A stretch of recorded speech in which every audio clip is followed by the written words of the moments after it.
അവരുടെ വ്യക്തിത്വത്തെ കുറിച്ച് മനസ്സിലാക്കുവാൻ, അവരുടെ കഴിവുകളെ കുറിച്ച് മനസ്സിലാക്കുവാൻ കഴിയാത്തത് കൊണ്ട് ജീവിതത്തിൽ പരാജയപ്പെടുകയാണ് പലരും. They are failing in life because they do not understand who they are and what their potential is. അവർ തങ്ങളെ തന്നെ താഴ്ത്തി, തങ്ങളെ തന്നെ ഇല്ല, അല്ലെങ്കിൽ ഒന്നുമല്ല, ഏതുമല്ല, ഒന്നിനും കൊള്ളത്തില്ല, പരാജയ ഭീതി, ഇങ്ങനെ ഒരു വലിയ ക്രൈസിസിൽ കൂടെയാണ് ഇന്നത്തെ തലമുറ കടന്നു പോകുന്നത്. In this generation, a lot of people live through a crisis because of their sense of not being adequate or being irrelevant or being not good enough. ഇന്നത്തെ കൾച്ചറിൽ അല്ല സൗന്ദര്യമുള്ള പെൺകുഞ്ഞുങ്ങൾ പോലും, പെൺകുട്ടികൾ പോലും അവരുടെ ഐഡന്റിറ്റി തിരിച്ചറിയാൻ കഴിയാതെ അവർ ആൺവേഷം കെട്ടുകയാണ്. And many girls who seem pretty beautiful, they are not content and pleased with who they are, so they do change their own sex. അതുപോലെ തന്നെ നല്ല ആരോഗ്യമുള്ള ചെറുപ്പക്കാര് അവരുടെ ഐഡന്റിറ്റി തിരിച്ചറിയാൻ കഴിയാതെ, അവരാരാണെന്ന് മനസ്സിലാക്കാൻ കഴിയാതെ അവർ പെൺവേഷം കെട്ടി നടക്കുകയാണ്. And there are many young men who are confused as to who they are and they want to have a different persona. എന്തുകൊണ്ടാണെന്ന് ചോദിച്ചാൽ അവർക്ക് കിട്ടുന്ന ഇൻഫർമേഷൻസ് ഒക്കെ റോങ് സോഴ്സിൽ നിന്നാണ് അവർക്ക് ഇൻഫർമേഷൻ കിട്ടുന്നത്. Because they get the information they are fed is from the wrong source. ഇന്നത്തെ പുതിയ അഡ്വാൻസ്ഡ് ആയിട്ടുള്ള, മോഡേൺ ആയിട്ടുള്ള ചില കൾച്ചറിൽ നിന്നും, സോഷ്യൽ മീഡിയയിൽ നിന്നും, ലിബറൽ പ്രൊഫസേഴ്സിൽ നിന്നും, സ്കൂളിൽ നിന്നും, കോളേജിൽ നിന്നും ഒക്കെ കിട്ടുന്ന സോഴ്സ് വെച്ചാണ് അവരുടെ ഐഡന്റിറ്റി തിരിച്ചറിയുന്നത്. They try to form an identity based on what surrounds them in culture, what they are told and what their peers do. എന്നാൽ നമ്മെ സംബന്ധിച്ചിടത്തോളം നമുക്ക് സൃഷ്ടാവിങ്കിൽ നിന്ന്, ദൈവം നമുക്ക് നൽകി തന്നിരിക്കുന്ന തിരുവചനത്തിൽ നിന്ന്, ഓപ്പറേഷൻ മാനുവലിൽ നിന്നാണ് നാം നമ്മുടെ identity തിരിച്ചറിയേണ്ടത്. But we need to distinguish and recognize our identity based on what God the Creator revealed to us through His Word. ഞാൻ ആരാണെന്നും, ഞാനുള്ളവനാണെന്നും, എന്റെ ദൗത്യം എന്താണെന്നും, എന്നെ എന്തിനാണ് ഈ ഭൂമിയിൽ ആക്കിയിരിക്കുന്നതെന്നും തിരിച്ചറിഞ്ഞെങ്കിൽ മാത്രമേ ദൈവം നമ്മിൽ ആഗ്രഹിക്കുന്ന പദ്ധതി പൂർത്തീകരിക്കാൻ കഴിയത്തുള്ളൂ. When I understand who I am and what I am, what's the purpose of my life, then only God can reveal His true sense of purpose through us. ദൈവമക്കളെന്ന് പറയുന്നവര് പോലും യഥാർത്ഥമായ ദൗത്യം തിരിച്ചറിയാൻ കഴിയാതെ, ഐഡന്റിറ്റി തിരിച്ചറിയാൻ കഴിയാതെ, ആരാണെന്ന് മനസ്സിലാക്കുവാൻ കഴിയാതെ അവരും കൺഫ്യൂഷനിലാണോ എന്ന് ഞാൻ സംശയിക്കാറുണ്ട്.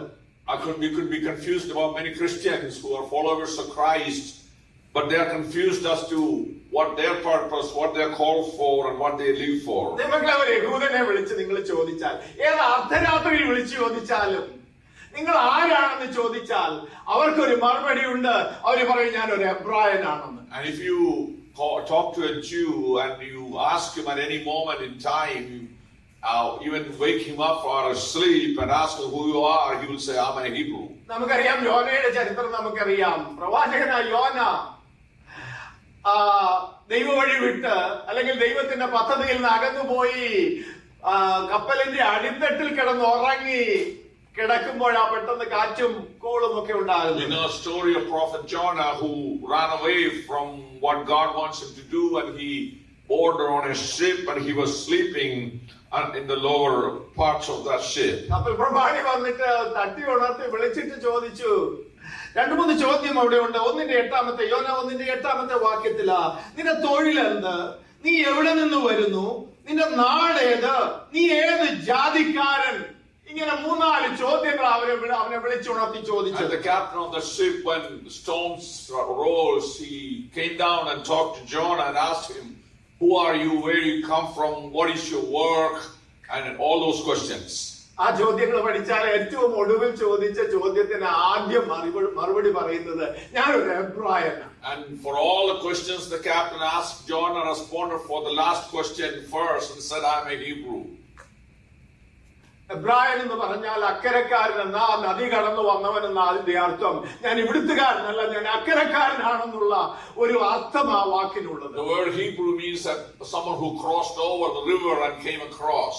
ഇന്നലെ ഈ 2 ദിവസങ്ങൾ നമ്മൾ ചിന്തിച്ചതായ വേദഭാഗങ്ങൾ നമ്മുടെ പ്രാർത്ഥനയിൽ നമ്മൾ ചിന്തിച്ചത് മോശയെ കുറിച്ചും ദാനിയേലിനെ കുറിച്ചും ഒക്കെയാണ്. We meditated on the lives of Moses and Daniel in our prayer meetings. അവരുടെ സാഹചര്യം, അന്നത്തെ സാഹചര്യം, മോശ മിസ്രൈമിൽ ഫറവോന്റെ കൾച്ചറിൽ, അവരുടെ ആരാധനയിൽ, അവരുടെ റിലീജിയസ് സിസ്റ്റമിൽ ആയിരിക്കുമ്പോഴും തന്റെ ഐഡന്റിറ്റി, എബ്രായൻ എന്നുള്ള ഐഡന്റിറ്റി മിസ്രൈമിന്റെ ഐഡന്റിറ്റിയുമായിട്ട് ചേർക്കാൻ ആഗ്രഹിച്ചില്ല. And Moses, while he was raised up in the culture, immersed in the life of Egypt, he did not choose to identify with that culture.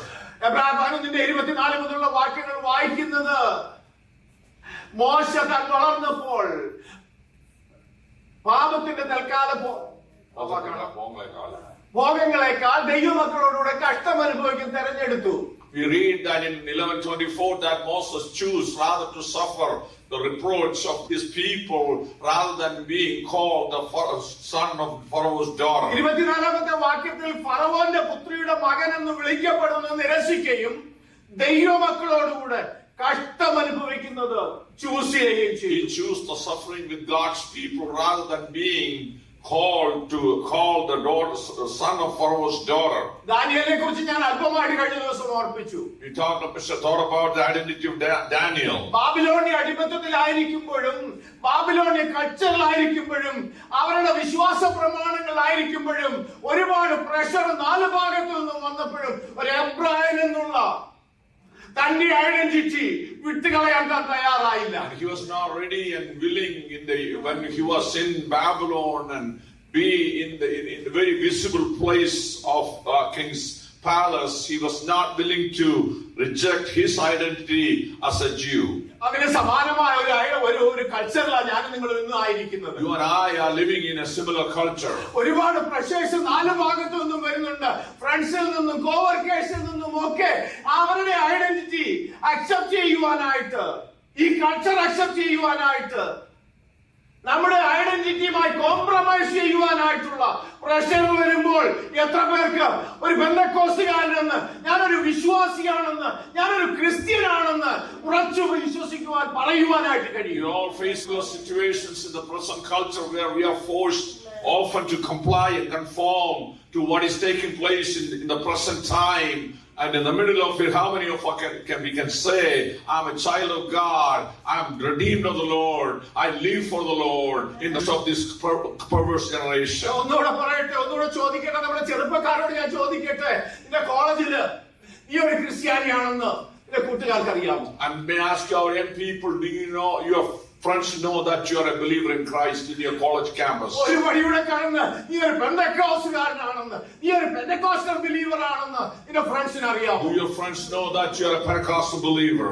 ജോലി ചെയ്യുന്ന പ്രിയപ്പെട്ടവരോട് നിങ്ങളുടെ കോവർക്കേഴ്സിന് അറിയാമോ നീ ആത്മാവിശ്വാസത്തിലും ആരാധിക്കുന്ന ഒരു ദൈവ പൈതലാണെന്ന്? And those who are in the workplace, may I ask you the question, do your friends know, your coworkers know that you are a person who worships the Lord in truth and spirit? നമുക്ക് ഓരോരുത്തർക്കും നമ്മുടേതായ വ്യക്തിപരമായ identity ഉണ്ട്. And we have our personal identities. അതുകൂടാതെ നമുക്ക് ഒരു corporate identity ഉണ്ട്. We also have a corporate identity. അതും കൂടാതെ നമുക്ക് ഒരു എത്നിക് ഐഡന്റിറ്റി ഉണ്ട്. We also have an ethnic identity. നമ്മൾ പലരും ഒക്കെ അമേരിക്കൻ സിറ്റിസൺസ് ഉള്ളവരാ, സിറ്റിസൺഷിപ്പ് ഉള്ളവരാ. Many of us taken the American citizenship. മറ്റു പലരൊക്കെ ഇന്ത്യൻ സിറ്റിസൺഷിപ്പ് മെയിൻറ്റെയിൻ ചെയ്യുന്നവരാ. Many people maintain their Indian citizenship. അതാ മറ്റനേകർക്കില്ലാത്ത ഒന്ന് നമുക്കുണ്ട്. അത് ഞാനൊരു ദൈവവൈതലെന്നുള്ള ഐഡന്റിറ്റിയാണ്. But I have a special identity that many may not profess to have, but I'm a child of God, redeemed of the Lord. 1 യോഹന്നാൻ 3-ാമത്തെ വാക്യത്തിൽ കാൺമീൻ, നാം ദൈവമക്കൾ എന്ന് വിളിക്കപ്പെടുവാൻ പിതാവ് നമുക്ക് എത്ര വലിയ സ്നേഹം നൽകിയിരിക്കുന്നു, അങ്ങനെ തന്നെ നാം ആകുന്നു. In First Peter chapter 3, First John chapter 3, Apostle John says, behold what manner of love that God has given to us to be called the children of God. അതാണ് നമ്മുടെ identity. And that's our identity. അതാണ് നമ്മെ ലോകക്കാരിൽ നിന്ന് വ്യത്യസ്തരാക്കുന്നത്. That makes us different from the world. നാം യേശുവിനെ സ്വീകരിച്ചതോടുകൂടി നമ്മുടെ primary citizenship heavenly citizenship ആയി മാറി. When we receive Christ in our hearts, we transferred our earthly citizenship to the heavenly citizenship. നമ്മുടെ constitution, primary constitution ദൈവവചനമായിട്ട് മാറി. It become Bible become our primary constitution. When we profess Christ as our Savior, we exchange the worldly constitution from the first place and push that into the secondary place and receive God's word, the Bible, as the first constitution.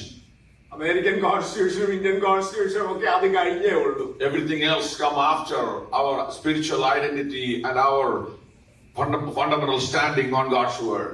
ഇന്ന് നമ്മുടെ commander in chief യേശു ക്രിസ്തുവാണ്. Jesus Christ is our commander in chief. American പ്രസിഡന്റും Indian പ്രസിഡന്റും അല്ല നമ്മുടെ commander in chief. Primary ആയിട്ട് യേശുവാണ് നമ്മുടെ commander in chief. Neither American president nor Indian president is our commander in chief. It is Christ Jesus, Lord Jesus Christ is our commander in chief. നാം അവനുള്ളവരാ. We belong to Him. നാം ദൈവമക്കളാ. We are the children of God. ഇന്ന് അവന്റെ രക്തത്താൽ തിരഞ്ഞെടുക്കപ്പെട്ട ഒരു രാജകീയ പുരോഹിത വർഗമാണ്. We are a royal priesthood redeemed by the blood of Christ. 9ാം വാക്യം നമ്മൾ വായിച്ചത് നാം അത്ഭുത പ്രകാശത്തിലേക്ക് 2:9 വാക്യം. We are called into. നിങ്ങളോ അന്ധകാരത്തിൽ നിന്ന് തന്റെ അത്ഭുത പ്രകാശത്തിലേക്ക് നിങ്ങളെ വിളിച്ചവന്റെ സൽഗുണങ്ങളെ ഘോഷിപ്പാൻ തക്കവണ്ണം തെരഞ്ഞെടുക്കപ്പെട്ട ഒരു ജാതിയും രാജകീയ പുരോഹിത വർഗവും വിശുദ്ധ വംശവും സ്വന്തം ജനവുമാകുന്നു. That is our identity. Yes. Hallelujah. മുമ്പേ നാം ജനമല്ലാത്തവരായിരുന്നു. 10ാം വാക്യത്തിൽ നമ്മൾ അതാ വായിക്കുന്നു. മുമ്പേ നാം ജനമല്ലായിരുന്നു. Before we were not His people. ഇന്ന് നാം ദൈവത്തിന്റെ ജനമാണ്. Today we are God's people. മുമ്പ് നമ്മെ ആരും മൈൻഡ് ചെയ്തിരുന്നില്ല.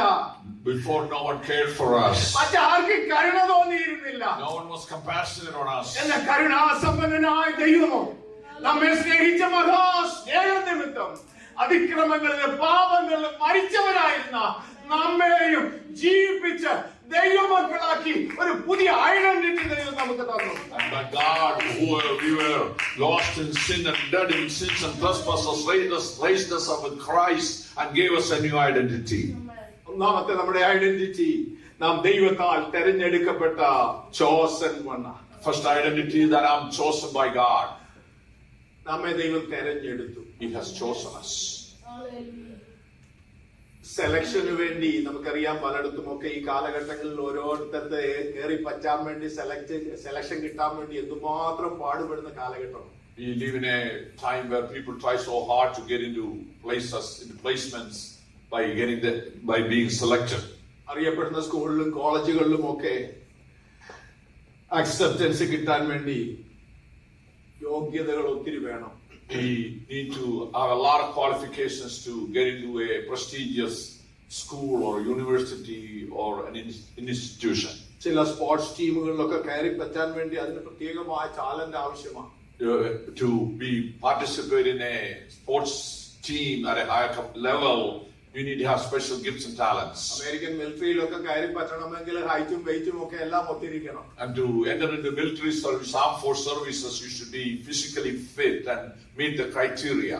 നമ്മുടെ ആരോഗ്യവും നമ്മുടെ സൗന്ദര്യവും നമ്മുടെ ഹൈറ്റും വെയിറ്റും ഒന്നും നോക്കാതെ സ്വീകരിക്കുന്ന ഒരിടമുണ്ട്. അത് Kingdom of God. Hallelujah. But God, He accepts us regardless of our fitness, our quality, of our qualifications. ദൈവപൈതലാണെന്നുള്ള വിഷയത്തിൽ അഭിമാനം കൊള്ളുന്ന എത്ര പേര്? How many of you are proud of the fact that you're a child of God? നമ്മുടെ യോഗ്യതയുടെ ഒന്നും വെളിച്ചത്തിലല്ല. I'm not a child of God based on anything that I have to offer. അവന്റെ കരുണ ഒന്ന് മാത്രമാണ്. But it is abundant mercy of God. അവനോട് തോന്നിയ അവന്റെ സ്നേഹമാണ് ദൈവം നമ്മളെ ചൂസ് ചെയ്തത്. It is His deep love for us that He chose us. നാം അവന്റെ സമ്പത്താണ്.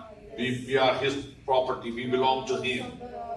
ഒരു വസ്തുവിന്റെ വില നിശ്ചയിക്കുന്നത് മറ്റൊരാൾ അതിന് എത്ര വില കൊടുക്കാൻ തയ്യാറാകുമെന്നുള്ളതിന്റെ അർത്ഥത്തിലാണ്. And when a property or an object is praised based on how much someone would offer for that. മക്കളെ ആരും വില കൊടുക്കാതിരുന്ന സ്ഥാനത്ത് അടിമച്ചന്തയില് വിൽക്കുവാൻ വെച്ചിരുന്ന നമ്മെ മുഴുവിലയും കൊടുത്ത് സ്വതന്ത്രമാക്കിയ ആ ദൈവസ്നേഹം ഇന്ന് രാവിലെ നമ്മുടെ മനസ്സിലേക്ക് ഒന്ന് വരട്ടെ. Oh, when we were not worthy to be considered for anything, He paid a price with his own life and made us his own. 1 Corinthians 7:23 നാം വായിക്കുന്നത് നിങ്ങളെ വിലയ്ക്ക് വാങ്ങിയിരിക്കുന്നു. In 1 Corinthians chapter 7 we read, we are bought for a price. 1 പത്രോസ് 1:18 വ്യർത്ഥവും പിതൃപാരമ്പര്യവുമായിരുന്ന നടപ്പിൽ നിന്ന് നിങ്ങളെ വീണ്ടെടുത്തിരിക്കുന്നത് പൊന്നെ വെള്ളി മുതലായ അഴിഞ്ഞു പോകുന്ന വസ്തുക്കളെ കൊണ്ടല്ല, ക്രിസ്തു എന്ന നിർദോഷവും നിഷ്കളങ്കവുമായ കുഞ്ഞാടിന്റെ വിലയേറിയ രക്തം കൊണ്ടത്രേ. And we read in the book of Hebrews that we are redeemed by the blood of Christ and we are bought with the blood. ഏറ്റവും വലിയ വില കൊടുത്ത ദൈവം നമ്മെ വിലയ്ക്ക് വാങ്ങിയത്. He paid the highest price to purchase us. കാരണം നാം അവന് വിലപ്പെട്ടവരാണ്. Because we are precious to him. എന്തിനാണ് നമ്മെ ചോസ് ചെയ്തത്? Why he chose us? പൗരോഹിത്യ ശുശ്രൂഷയ്ക്ക് വേണ്ടി നമ്മെ ദൈവം He chose us for a priestly ministry. നാം രാജകീയ പുരോഹിത വർഗമാണ്. We are royal priesthood. പഴയ നിയമകാലത്ത് ഒരു പ്രീസ്റ്റ് എന്നൊക്കെ പറഞ്ഞാൽ ഇച്ചിരി അഭിമാനമുള്ള വിഷയമാണ്. Being a priest in the Old Testament time, it is a matter of prestige. അതൊരു പദവിയും ഒരു വലിയ സ്ഥാനവും ഒക്കെ ആയിരുന്നു. പഴയ നിയമ പ്രമാണ പ്രകാരം ഒരു പ്രീസ്റ്റ് വളരെ വളരെ ഒരു പദവിയുള്ള സ്ഥാനമാണ്. People saw a priest with such esteem in the Old Testament time. ഈ കാലഘട്ടത്തിൽ എനിക്ക് തോന്നുന്നു പാസ്റ്റർ എന്നും പ്രീസ്റ്റ് എന്നും ഒക്കെ പറഞ്ഞാൽ ഇന്ന് കാശിന് 16 മാറിയിരിക്കുകയാണ്. Today, all preachers and pastors are dime a dozen. അതിന് ഒത്തിരി കാരണങ്ങളുണ്ട്. അതിന് ഞങ്ങളൊക്കെ തന്നെയാ കുറച്ചൊക്കെ കാരണങ്ങള്. ആ ഭാഗത്തേക്ക് ഞാൻ പോകുന്നില്ല. പിന്നെ നമ്മുടെ പാസ്റ്ററെ കുറിച്ചോ പാസ്റ്റർമാരെ കുറിച്ചോ ഒക്കെ നമ്മൾ അങ്ങോട്ടും ഇങ്ങോട്ടും പറയുന്നതൊക്കെ കേട്ടാ നമ്മുടെ കുഞ്ഞുങ്ങളൊക്കെ വളരുന്നത് അവരും അവർക്ക് ബഹുമാനം കൊടുക്കാറില്ല. എന്നാൽ പഴയ നിയമ ആരാധനയില് എല്ലാവർക്കും ഒന്നും പ്രീസ്റ്റ് ആകാൻ കഴിയത്തില്ല. In the Old Testament system, everybody could not be a priest. ചില പ്രത്യേക ഗോത്രത്തിൽപ്പെട്ടവരെ മാത്രമാ ചൂസ് ചെയ്തിരുന്നത്. Only from special tribe they were chosen to. അവർക്ക് മാത്രം ആരാധനയ്ക്ക് നേതൃത്വം കൊടുക്കുവാൻ, വചനം പഠിക്കുവാനും പഠിപ്പിക്കുവാനും അവകാശം അവർക്ക് മാത്രമായിരുന്നു. And only this tribe, people belonging into this tribe, were allowed to learn and practice and lead people in worship. അവരുടെ ജോലി ദൈവത്തിന്റെ മനുഷ്യർക്കും മധ്യസ്ഥരായി നിൽക്കുക, bridge builders, അങ്ങനെ അവരെ അറിഞ്ഞിരുന്നു. They were mediators between man and God.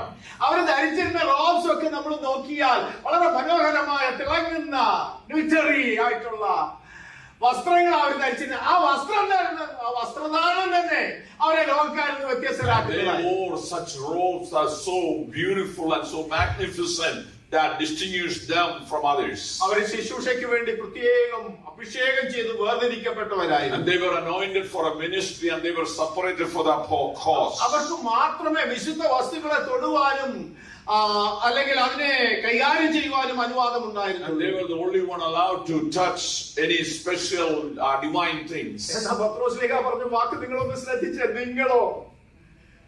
നിങ്ങള് എല്ലാവരും തള്ളക്കപ്പെട്ടവരാണ്, പലരും അടിമകളാണ്, പലരും ആർക്കും വിലയില്ലാത്തവരാണ്, ചിതറിക്കിടക്കുന്നവരാണ്. എന്നാൽ നിങ്ങളെ പൗരോഹിത്യ ശുശ്രൂഷയ്ക്ക് വേണ്ടി ദൈവം തെരഞ്ഞെടുത്തതാണ്. Apostle Peter is addressing those who are scattered all over, who could be in slavery, who could be in suffering, who could be in persecution. He is encouraging and saying to them that you are called for a royal priesthood. ഒന്നോ രണ്ടോ പേരെ നോക്കിയല്ല പത്രോസ്ലീഹ ഇത് വിളിച്ചു പറയുന്നത്.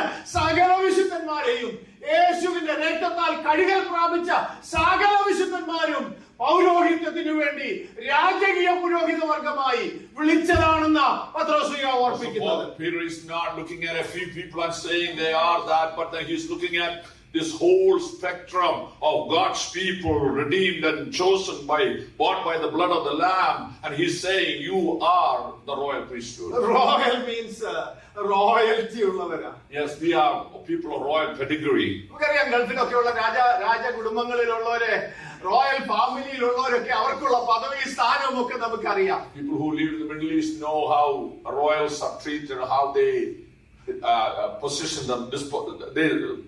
themselves. നമ്മെ ആരും വില കുറച്ച് കാണണ്ട. ഞാൻ നിങ്ങൾ റോയൽ ഫാമിലിയിൽപ്പെട്ട റോയൽ പ്രീസ്റ്റ്ഹുഡില് റോയൽ പ്രീസ്റ്റ് ആണെന്ന് അത് നമ്മുടെ പദവിയായിട്ട് ഇതുപോലെ ഏറ്റെടുക്കണം. We do not need to diminish ourselves. We need to know that we are God's royal priesthood. പ്രീസ്റ്റ്ഹുഡോടുള്ള ബന്ധത്തിൽ പ്രീസ്റ്റ് എന്നുള്ള അർത്ഥത്തിൽ രണ്ട് വാക്കുകൾ പത്രോസ്ലീഹ ഈ അധ്യായത്തിൽ ഉപയോഗിച്ചിട്ടുണ്ട്. There are two words Apostle Peter is using here. 5-ാം വാക്യത്തിൽ നിങ്ങൾ വിശുദ്ധ പുരോഹിത വർഗമാണ്. And in verse 5 you are a holy priesthood. 9-ാം വാക്യത്തിൽ നിങ്ങൾ രാജകീയ പുരോഹിത In വർഗമാണ്. verse 9 you are royal priesthood. അവർക്ക് മാത്രമായിരുന്നു, പുരോഹിതന്മാർക്ക് മാത്രമായിരുന്നു നേരിട്ട് ദൈവവുമായിട്ട് ആക്സസ് ഉണ്ടായിരുന്നത്. Only the priest had direct access to God. ഇന്ന് പകൽ നമ്മെ ഓരോരുത്തരെയും കൃപാസനത്തോളം അടുക്കി ചെല്ലുവാൻ അവൻ നമുക്കൊരു പുതുവഴി തുറന്നു തന്നു. മറ്റാരുടെയും മധ്യസ്ഥതയ്ക്ക് ആവശ്യമില്ല.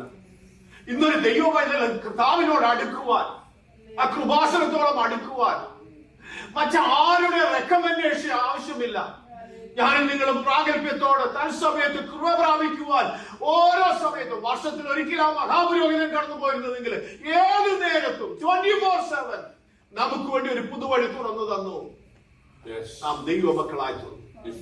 If the priest of the Old Testament could only go into the holy place, most holy place once a year, he give us access to come to that throne 24/7 all the time.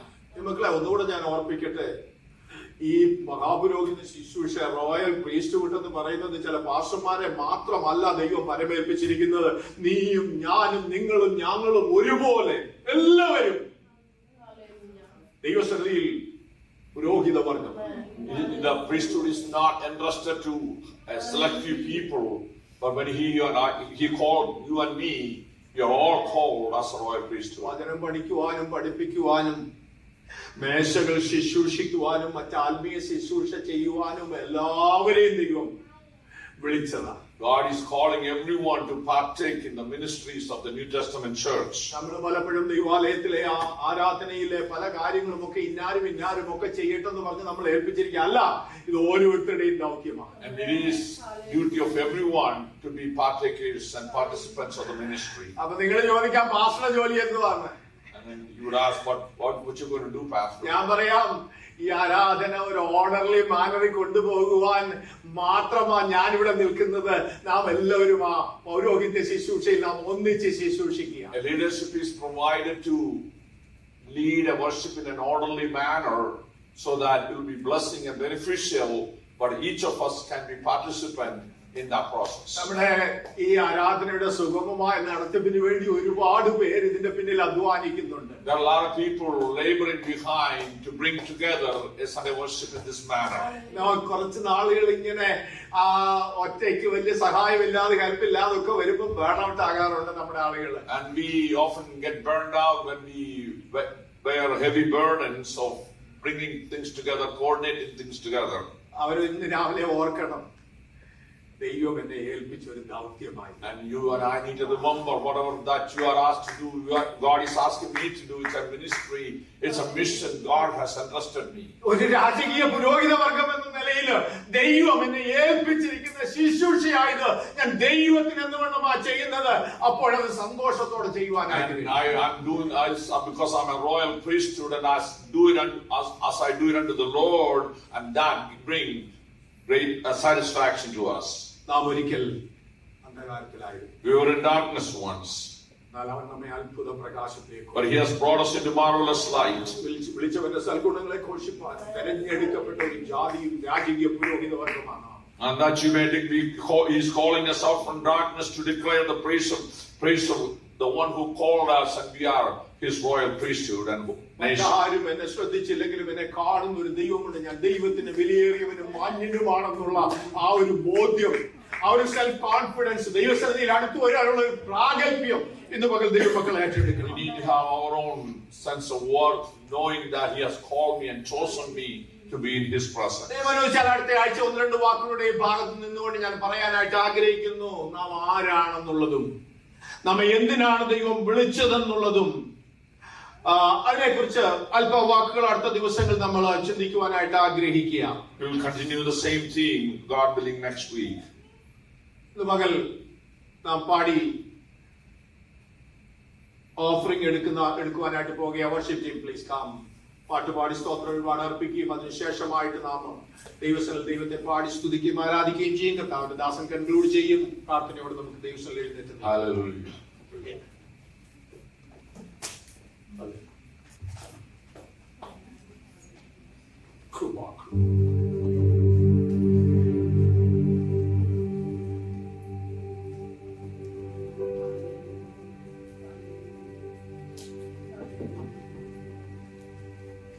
All stand together. We're going to sing a song.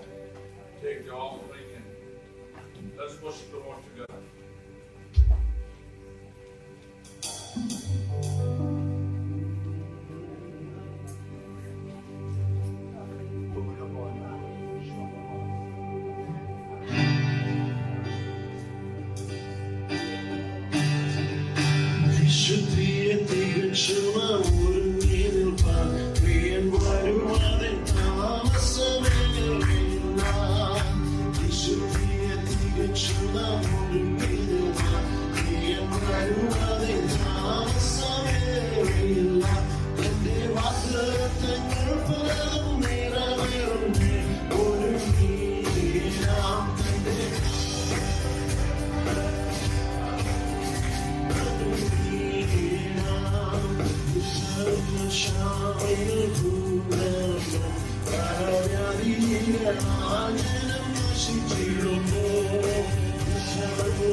പകൽക്കാലം ഒരിക്കൽ കൂടെ ഈ വിശുദ്ധ ദിവസം ദൈവത്തിന്റെ സാരത്തിൽ കടന്നു വന്ന് നമ്മുടെ വീണ്ടെടുപ്പുകാരനായ കർത്താവിനെ ആരാധിപ്പാൻ, മഹത്വപ്പെടുത്തുവാൻ, അവന്റെ നാമത്തെ ഉയർത്തുവാൻ കർത്താവ് നമുക്ക് കൃപ ചെയ്തല്ലോ. ഹല്ലേലൂയ. ദൈവകൃപയോർത്ത് ദൈവം കർത്താവിനെ സ്തുതിച്ചാണ്. ഒരിക്കൽ കൂടെ ഭൂമിയുടെ മുഖത്ത് ആയുസ്സുള്ളവരായി, ആരോഗ്യമുള്ളവരായി, ബലമുള്ളവരായി നമ്മുടെ കർത്താവിനെ ആരാധിപ്പാൻ. Hallelujah. Glory be to God. അവന്റെ കർമ്മങ്ങളെയും അവന്റെ വിശ്വസ്തതയും ഓർത്ത് നമുക്ക് ദൈവത്തെ മഹത്വപ്പെടുത്താം. Hallelujah. From the very beginning we entered into the hall. We were in the presence of God, hearing from the psalms, participating in the worship. കർത്താവിനെ ആരാധിപ്പാൻ, ഒരുമിച്ച് പാടുവാൻ God gave us this grace and privilege. And toward the end we heard from God's word. We were not worthy of it. We were unworthy people. We were scattered people. We were people no one could care for. Hallelujah. But in His great mercy and compassion, oh hallelujah, the Son of God who was equal with God left the glory of heaven. അവൻ സ്വർഗത്തിന്റെ മഹിമ വെടിഞ്ഞ് താണ ഭൂമിയിലേക്ക് ഇറങ്ങി വന്ന്, hallelujah, നഷ്ടപ്പെട്ടു പോയ എന്നെ, നഷ്ടമായി പോയ എന്നെ, പാപിയായി പോയ എന്നെ, സാത്താന്റെ അടിമത്തത്തിൽ കിടന്ന എന്നെ, ഹല്ലേലൂയ, ഹല്ലേലൂയ, നഷ്ടമായി പോയ എന്നെ വീണ്ടെടുത്ത് ദൈവവൈദ്യനാക്കി തീർത്തു.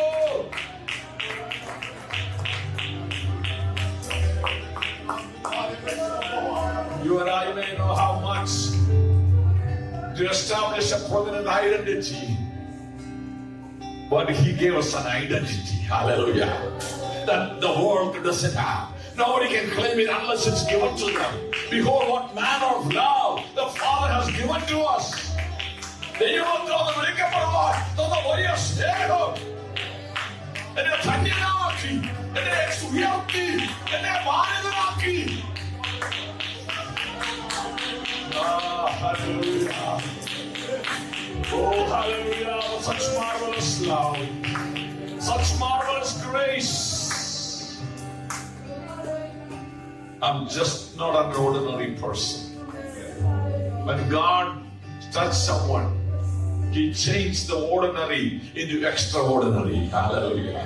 An extraordinary identity. Hallelujah. A holy nation unto God. A chosen people unto God. A royal priesthood unto God. Hallelujah. What a privilege. What a joy. What a confidence that we have in the Lord this morning. കർത്താവിൽ പ്രശംസിക്കുവാൻ കർത്താവ് നമുക്ക് കൃപ തരുന്നല്ലോ. Hallelujah, hallelujah, hallelujah, hallelujah. നന്ദിയുള്ള ദൈവമക്കൾ കർത്താവിനെ ഒന്ന് ആരാധിക്കാട്ടെ. നന്ദിയുള്ള ദൈവമക്കൾ നന്ദിയുടെ വാക്കുകളൊന്ന് പറഞ്ഞാട്ട് ദൈവത്തിന് മഹത്വം കയറിയാട്ട്. Hallelujah. Oh, for what He has done, where He has brought us. Glory be to God. എന്നെ കൊണ്ടുവന്ന ഇടം ഇന്ന് പകൽക്കാലം ഒന്ന് അറിയട്ടെ. ഹല്ലേലൂയ. എന്നെ വെട്ടിയെടുത്ത കൈകർഭങ്ങളിലേക്ക് ഒന്ന് തിരിഞ്ഞു നോക്കട്ടെ. Glory be to God. ഈ വലിയ ദൈവത്തെ സേവിപ്പാൻ, മാനിപ്പാൻ കർത്താവ് തന്ന വലിയ പദവിക്കായി നമുക്ക് കർത്താവിനെ മഹത്വപ്പെടുത്താം. As we continue our daily living, let us live in that identity, knowing who we are, not to be confused by the world, not to be confused by our circumstances, not to be confused by the cultural changes that take place continuously. But I stand on Christ the solid rock. Hallelujah. Glory be to God. Let us pray together. Our loving Heavenly Father, we just give you glory and praise. Once again, Lord, this morning, you gave us this day. This is the day that you have made. And we rejoice in your goodness. We rejoice in your blessings, O Lord. ഒരിക്കൽ കൂടെ കടന്നു വന്ന കർത്താവിനെ ആരാധിപ്പാൻ കൃപ നൽകിയല്ലോ. എന്റെ ജനത്തെ പലതരങ്ങളിൽ തരുന്നു കർത്താവേ, ഒരുമിച്ച് അനുഗ്രഹിക്കണമേ.